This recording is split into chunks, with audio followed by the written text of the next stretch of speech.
Bonjour à toutes et à tous et bienvenue dans Vivre en Grand Est, émission proposée par le Conseil régional et les 4 chaînes de télé locales, Canal 32 en Champagne-Ardenne, Via Mirabel et Via Vosges en Lorraine et Alsace 20. Une émission ce mois-ci sur l'indispensable adéquation et complexe adéquation entre formation et besoins des entreprises, des demandeurs d'emploi qui deviennent soudeurs, fromagers, agents de sûreté dans ces 12 maisons régionales. La région propose des formations sur mesure pour répondre à des offres d'embauche très précises dans certaines entreprises. Un sujet d'importance et une démarche singulière dont on va parler avec vous, Valérie Debord. Bonjour. Bonjour. Vous êtes vice-présidente de la région Grand Est en charge de l'emploi et de la formation. Je me permets de préciser que vous êtes par ailleurs Meurthe-et-Mosellane, évidemment, adjointe au maire de Nancy, mais on va rester sur votre mandat régional pour cette émission. Alors, l'adéquation, comme je l'ai dit en introduction, l'adéquation formation initiale et formation continue, mais on va dire formation en général, et besoin des entreprises, c'est un vieux serpent de mer. Est-ce que ça pose toujours problème? Ça s'améliore petit à petit? Alors, c'est aujourd'hui notre gros problème. Faire en sorte effectivement que les besoins en compétences des entreprises rencontrent les qualifications des demandeurs d'emploi. Ça ne se fait pas d'un coup de baguette magique. Certaines personnes pourraient dire, bah tiens, il suffit de prendre en fait les personnes qui sont à la recherche d'emploi et puis les mettre en face des entreprises. Sauf que vous avez des problèmes de déplacement, sauf que vous avez des problèmes liés à la garde d'enfants qu'il faut aussi régler, sauf que vous avez des problèmes de mise à niveau de formation et que les entreprises aujourd'hui recherchent des technicités particulières.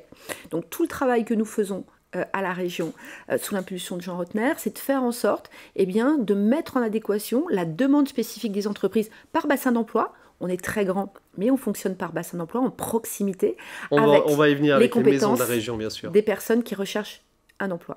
Alors là, c'est pour, je vais dire, valable ce que vous venez de dire pour la formation continue, la formation professionnelle pour les demandeurs d'emploi. Un petit mot sur la formation initiale, ce n'est pas le thème de l'émission, mais il y a aussi une problématique d'adéquation en formation initiale et besoin des entreprises tout de suite derrière. Bien sûr. Alors, là, c'est pas, vous n'êtes en lien pas avec le rectorat néanmoins, puisque nous avons la gestion des murs des lycées et des personnels techniques qui sont dans les lycées, donc il y a fatalement des liens qui sont importants.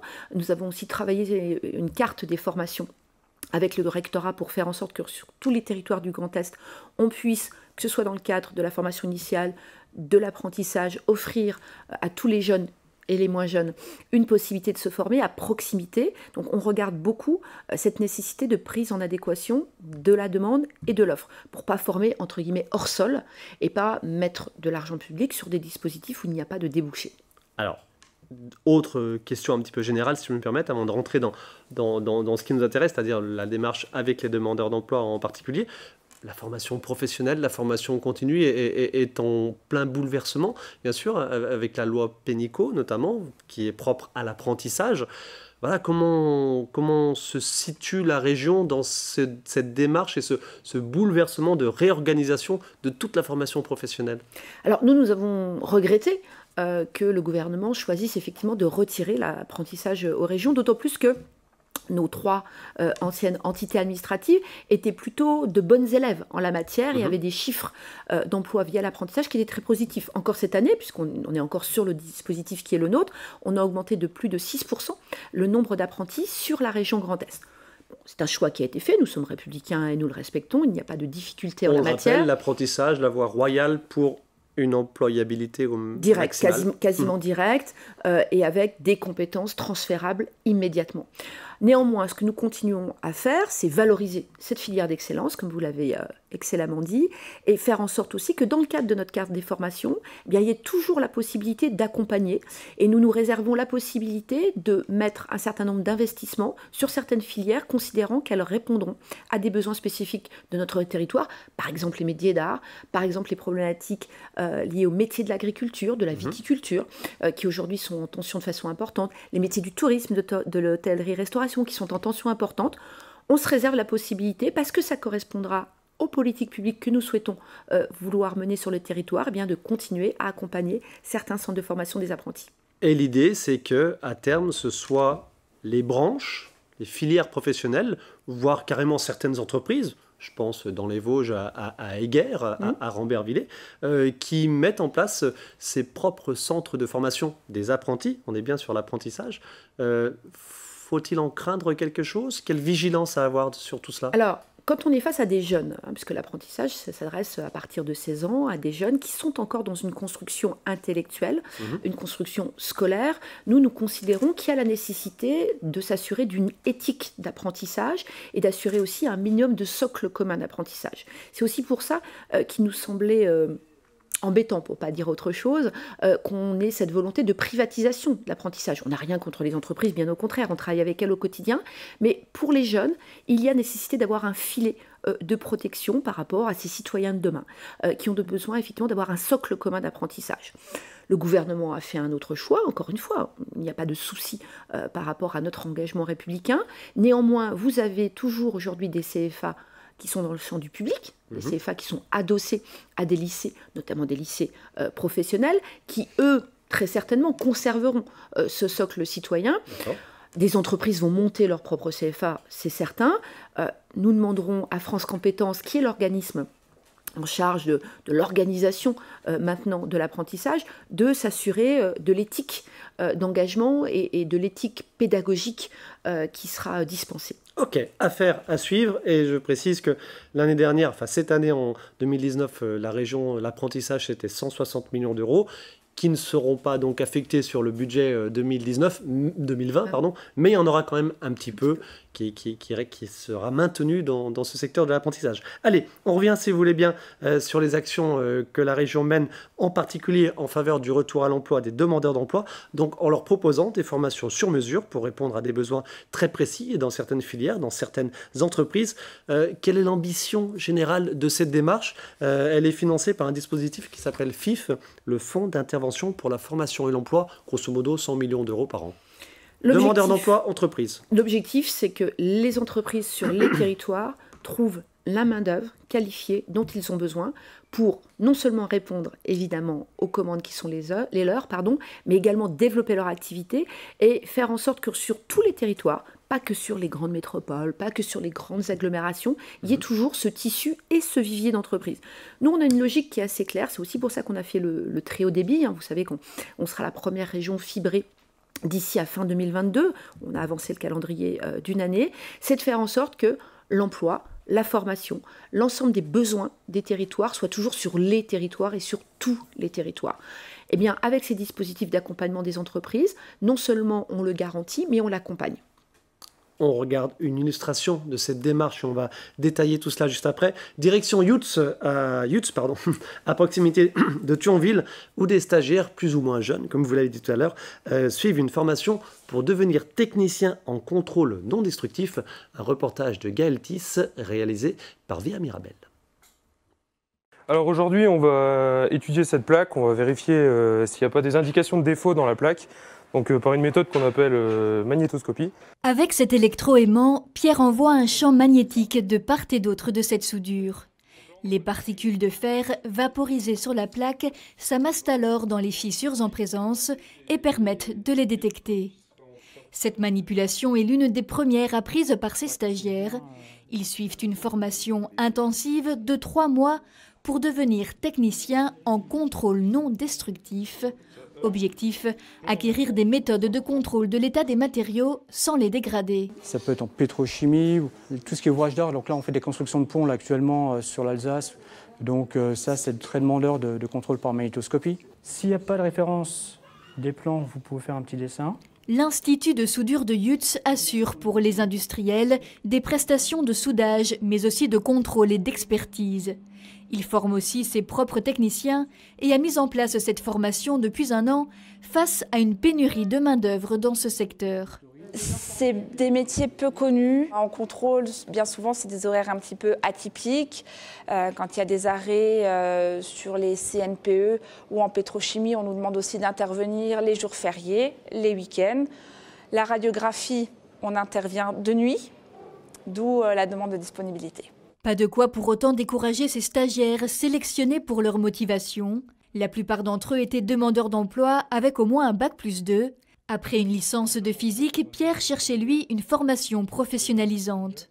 Il y aura beaucoup de déplacements, aller sur le terrain, voir d'autres entreprises pour les clients. Ça nous permet vraiment de voir plein d'aspects de l'industrie. On peut aller dans le nucléaire, on peut aller dans l'aéronautique, on peut même avoir des contrats dans les parcs d'attractions. C'est vraiment, on peut voir beaucoup de choses en fait. Et cette formation leur assure de signer un CDI à l'Institut de soudure à l'issue de leur examen final.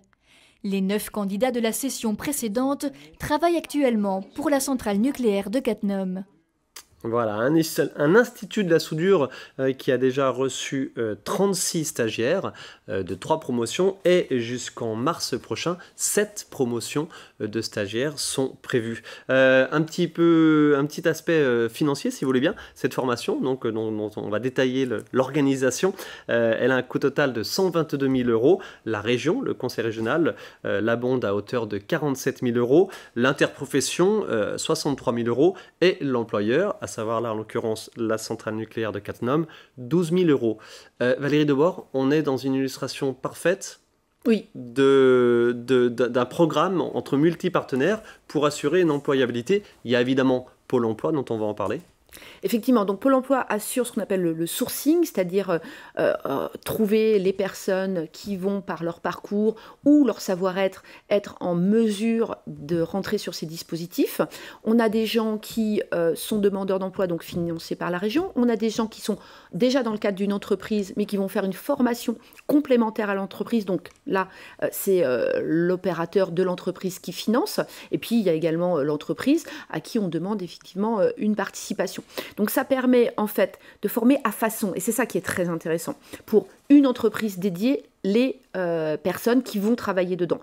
Souvent, les formations qui peuvent être dispensées de façon généraliste, elles sont bien, mais elles vont forcément être par définition trop généralistes et pas suffisamment axées sur les besoins d'une entreprise. Là, c'est vraiment les besoins de l'entreprise, la technicité, là en plus on voit que c'est des choses très pratiques, très concrètes, la technicité de cette entreprise, et surtout sur le sourcing, ce qui a été fait en amont, ce que disait la dame. Sourcing, identification des personnes, si voilà, tout à fait, excusez-moi. C'est s'assurer que les candidats ont bien conscience qu'ils vont devoir travailler le week-end, quand les éléments techniques sont arrêtés, c'est-à-dire le soir, quand il y a des incidents, et souvent les incidents arrivent fatalement sur le week-end ou sur les vacances, et donc ils vont être sur des horaires qui ne sont pas des horaires classiques. Et donc, ils ne sont pas pris en traître, ils savent que c'est dans ce cadre-là qu'on va leur proposer un contrat, et le contrat entre l'offre de formation et le demandeur est clair. Il a été à la base mis en place sur des dispositifs et des éléments clairs. Évidemment, ce n'est pas généralement, c'est pas tout de suite un CDI, c'est un CDD, mais... ça peut être très souvent un CDI sur des métiers aussi techniques, où il y a une demande criante. C'était très bien dit, les métiers de la pétrochimie, sur le nord de la Moselle, par exemple, on a énormément de développement sur les métiers de la pétrochimie. Donc, il y a besoin de connaissances et il y a besoin de réparation avec des grandes technicités. Et aujourd'hui, clairement, ils ont besoin d'embaucher les gens pour les fidéliser. Donc, le CDI est loin d'être rare. Quels sont les autres secteurs d'activité? J'ai parlé en introduction, évidemment, c'était pas complètement innocent, de fromagers et d'agents de sûreté. Voilà, ce sont deux des métiers très recherchés. Alors les métiers de bouche, effectivement. Quand je dis fromager, c'est surtout dans l'industrie laitière et fromagère. Donc sur la production. Sur la production sont très recherchés. Les métiers de la sécurité, bien sûr. Tout simplement, les Vigipirate qui s'est renforcé. Dans les centres commerciaux, dans les transports, dans les aéroports. Que nous avons subis et le niveau élevé de sécurité qu'il y a aujourd'hui dans notre pays nécessite des compétences particulières en la matière. Autre élément extrêmement important, tous les métiers du sanitaire et social, le vieillissement de la population. Les services à la personne. Effectivement, des postes d'aide à domicile, d'aide soignante, de façon très importante. Et aujourd'hui, on peine à recruter ces métiers. Ok. On va reparler, si vous voulez bien, de Pôle emploi. Il y a eu un pacte qui a été scellé avec Pôle emploi, le pacte 2019-2022. Et la région Grand Est est la première région de France à signer une telle convention avec Pôle emploi. De quoi s'agit-il et avec quelles ambitions précisément? Alors, il s'agit en fait de former, dans le cadre d'un dispositif qui s'appelle le programme d'investissement compétences, plus de 20 à 30 000 personnes par an. C'est en échelle graduée, avec un montant de financement qui nous est alloué par l'État pour ces années de 556 millions d'euros en formation et en paiement des rémunérations, et de former des gens qui ont des niveaux inférieurs au bac. C'est-à-dire les gens qui sont en rupture scolaire, souvent des jeunes qui ont quitté l'école à 16 ans, voire un petit peu avant 16 ans, qui ne sont plus forcément repérés, qui ne sont pas forcément connus dans la mission locale, que Pôle emploi ne connaît pas non plus parce qu'ils ne sont pas inscrits, s'ils n'ont pas de droit, ils ne sont pas forcément inscrits, et d'aller les chercher spécifiquement pour les amener à se former sur avant tout des savoir-être et leur permettre derrière d'acquérir des compétences. Ok, et puis on va un dernier mot de finance. Vous avez parlé tout à l'heure un petit peu de transport, de garde d'enfants, etc. Ça c'est aussi c'est un volet important. Il y a certes la rémunération, la participation de la région dans la rémunération des stagiaires, tout azimut, tout secteur d'activité confondu, mais il y a plein de petites aides à côté qui ont leur importance dans le quotidien, forcément. Tout à fait. Quand vous êtes une maman, je dis une maman parce que souvent on s'associe à des foyers monoparentaux et les mamans ont les enfants, mais si vous êtes un papa, c'est la même chose. Il faut que vous fassiez garder votre enfant pour aller en formation. Ça coûte de l'argent de faire garder son enfant. Et donc, on a décidé d'augmenter en fait notre aide pour la garde d'enfant. On l'a passé de 80 à 100 euros par mois sur toute la durée de la formation. Et c'est cumulatif avec les autres aides dont vous pouvez bénéficier, notamment de la caisse d'allocation familiale. C'est un plus avec également les remboursements de frais de déplacement qui doit permettre de faire en sorte que l'environnement de retour à la formation et derrière de retour à l'emploi soit facilité. Et concrètement, tout ça, c'est piloté, c'est expertisé, c'est identifié par les agents qui sont dans les 12 maisons de la région réparties sur l'ensemble du territoire de la région Grand Est, dont par exemple un expert formation qui fait remonter les besoins des entreprises et puis qui lance la démarche d'ouverture de financement de telle ou telle formation, et puis surtout son organisation très concrète. C'est tout à fait ça. En fait, on a souhaité, comme nous étions une très grande région, avoir dans nos 12 maisons de région, donc sur l'ensemble des territoires, des personnes en compétence. C'est une politique qui est complètement décentralisée sur les territoires, donc des délégués territoriaux qui connaissent ces dispositifs et qui vont aller à la rencontre des entreprises en lien avec notre partenaire Pôle emploi pour faire remonter les besoins et créer, chaîner les dispositifs à façon qui vont permettre de former sur les territoires. Donc ça ne se fait pas loin, ça ne se fait pas à Strasbourg, ça ne se fait pas à Metz, ça ne se fait pas à Châlons, ça se fait sur les territoires, partout en proximité. Par rapport aux autres grandes régions de France désormais, c'est quoi? On est un petit peu pilote en la matière? On est observé? Clairement, puisqu'en fait on est même candidat sur une expérimentation en matière d'emploi. Le gouvernement a indiqué qu'il y aurait 3 régions qui seraient retenues pour expérimenter une décentralisation accrue entre Pôle emploi et les régions, avec une gouvernance qui sera celle de la région. Nous sommes candidats, et je crois pouvoir dire aujourd'hui que nous sommes plutôt bien placés pour mener cette expérimentation. Pourquoi? Parce qu'en fait nous faisons ça depuis longtemps, que nous le faisons de façon extrêmement proche des territoires et en partenariat très fructueux avec Pôle emploi. Allez, on va rester sur cette thématique un petit peu, j'allais dire, cette singularité de la région. tradeunion.beta.gouv.fr. On va mettre cette adresse internet à l'antenne, en bas de l'écran. tradeunion.beta.gouv.fr, c'est un nouveau site internet, c'est une nouvelle application, c'est une start-up initiée par la région pour s'adresser de façon la plus simple et la plus intuitive, évidemment la plus moderne et la plus directe à des demandeurs d'emploi éventuels pour des formations éventuelles. Ça a été créé par un agent de la région, il faut le dire, et lui rendre hommage. En fait, l'idée, c'est quoi? Vous voulez vous former à un métier et vous ne savez pas si à proximité de là où vous habitez, il y a une entreprise qui recherche. Cette entreprise, elle est connue forcément par Pôle emploi parce qu'elle recherche et elle a fait cette demande pour avoir des demandeurs d'emploi qui travaillent. Et en fait, c'est le matching, c'est le lien entre les deux. C'est-à-dire qu'avant d'aller vous former, avant de commencer votre formation dans un organisme de formation, vous allez aller dans cette entreprise et vous allez vous rendre compte si effectivement le métier tel que vous en avez la représentation est réel ou pas, si cette entreprise vous plaît ou pas. Et puis le patron aussi, il va vous regarder et puis on va voir si ensemble vous pouvez former un couple employeur-salarié. Et si ça marche, eh bien vous allez aller en formation. Et là, on a un taux de réussite de 85%. C'est juste exceptionnel. Aller en formation, mais aussi et surtout au préalable, faire une sorte de stage de découverte, un stage d'observation. Une forme d'immersion, parce que vous pouvez en fait avoir une représentation d'un métier, une représentation d'une entreprise. Et puis, cette entreprise, elle peut aussi, parce qu'elle a une forme de management qui va vous plaire, particulièrement vous attirer, ou l'inverse. Et puis, un demandeur d'emploi, il peut tout de suite s'intégrer dans une entreprise avec son futur chef ou pas.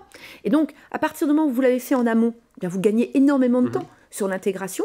Et puis si ça ne marche pas, vous faites une autre entreprise et vous essayez une immersion dans une autre entreprise. Donc on gagne du temps. Ça permet aussi de ne pas aller se former sur un métier qui finalement n'est pas fait pour vous. Après tout, il n'y a pas de souci. Vous pouvez très bien être fait pour un métier et pas pour un autre parce que vous n'en avez pas eu la bonne représentation, la bonne acceptation. Et ça va nous faire gagner énormément de temps et ça sera en proximité. Ça permettra en fait de répondre aux besoins des entreprises qui sont tout à côté de la personne qui elle-même est demandeur. Et ça illustre quelque chose qu'on ne va pas avoir le temps de détailler, mais qui a son importance évidemment, c'est les big data, l'intelligence artificielle, on va dire ça comme ça, et surtout le traitement de toutes ces données qui peuvent permettre de faire ressortir des choses très précises, malgré tout. Des grosses données, mais qui affinent le champ d'intervention et le repérage des candidats et des besoins des entreprises. Allez, Valérie Debord, si vous voulez bien, on passe à un autre sujet, mais qui reste évidemment dans cette veine. Je souhaiterais qu'on aborde les contrats d'objectifs territoriaux, les COT, qui sont des programmes montés justement dans le même esprit. Alors avant d'en parler plus longuement, on regarde, si vous voulez bien, un reportage réalisé à Remiremont en juin 2018 par Jean-François Verrier et Anne Didier, donc de Villae-Vosges. C'était donc une archive et on en reparle tout de suite après. Est-ce une signature de plus ou au contraire la convention qui peut booster tout un pan d'économie? Ça, c'est l'avenir qui le dira. Toujours est-il que les professionnels du secteur forêt, bois et ameublement se sont engagés ce mardi avec la région et l'État dans un COT, un contrat d'objectif territorial, le premier de la région Grand Est. Une signature dont le lieu s'imposait, le lycée Malraux à Remiremont, le lycée des métiers du bois, 1240 élèves toutes sections confondues avec notamment 4 bacs pro et 2 BTS dans la filière bois et depuis la rentrée, une classe de seconde professionnelle.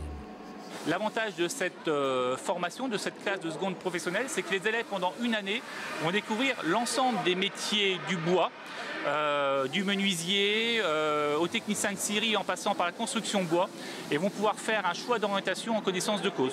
Les besoins, justement, ils sont quantifiés. 1800 postes seraient à pourvoir dans le Grand Est au sein de cette filière dont les études montrent que les effectifs sont vieillissants. Place aux jeunes, donc, encore faut-il les convaincre. Il y a vraiment des besoins en recrutement actuellement sur beaucoup d'emplois différents et localisés.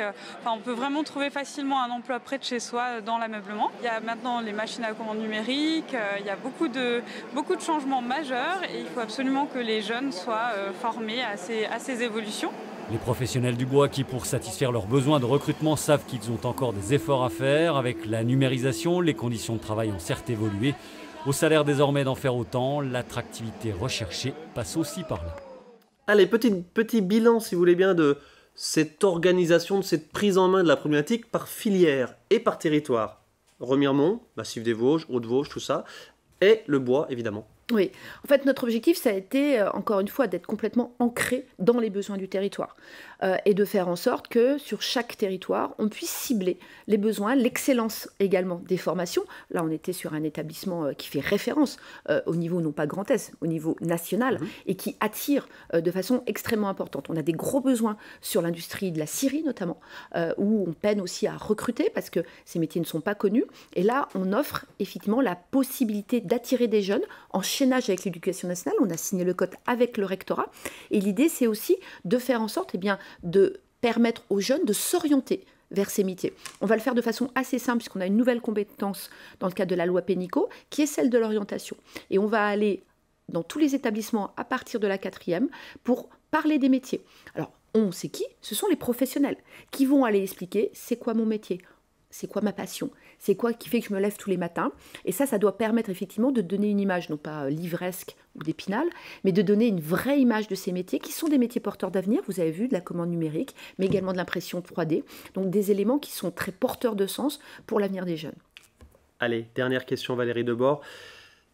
Dans le cadre du programme, l'opération Performance Grand Est, qui englobe un petit peu tout ça, les demandeurs le programme dédié aux demandeurs d'emploi, et puis l'organisation, l'identification d'emplois par secteur et par territoire, il y a, au-delà de tout ça, l'anticipation des métiers de demain, et donc la mise en place de formations qui n'existent pas encore, pour des métiers qui n'existent pas encore. Ça, c'est compliqué, mais c'est d'importance. Oui, c'est important. On a souhaité permettre aux organismes de formation, au travers de formations dédiées, il y a 7 millions d'euros qui sont dédiés dans le cadre du programme là-dessus, de faire en sorte, eux aussi, d'élever leur niveau de compétence. Parce que si on veut des gens qui soient formés et de bon niveau, il faut que les gens qui les forment eux-mêmes puissent acquérir des bons niveaux et toujours la possibilité d'ouvrir leurs écoutilles pour savoir qu'est-ce que va être demain. On ne le sait pas complètement, mais néanmoins, il faut aller se former, il faut réfléchir différemment, il faut aller voir ailleurs ce qui se passe, il faut bouger. C'est leur métier. Ils ont besoin de vous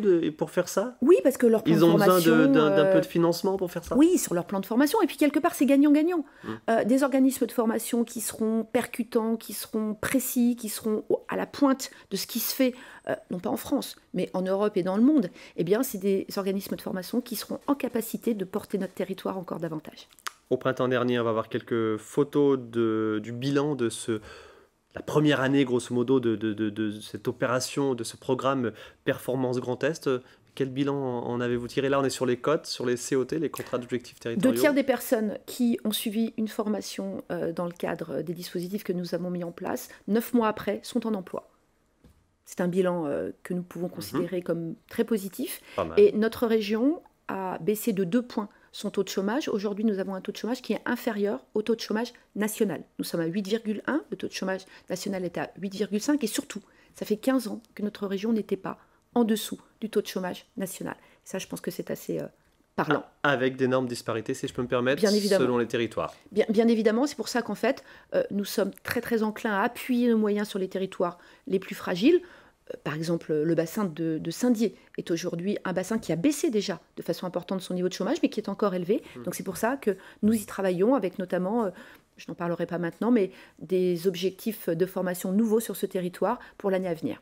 Ok. Oh, j'imagine autour de la plasturgie peut-être. C'est pas impossible. Ah, c'est pas impossible, voilà, j'ai deviné. On en parlera effectivement ultérieurement.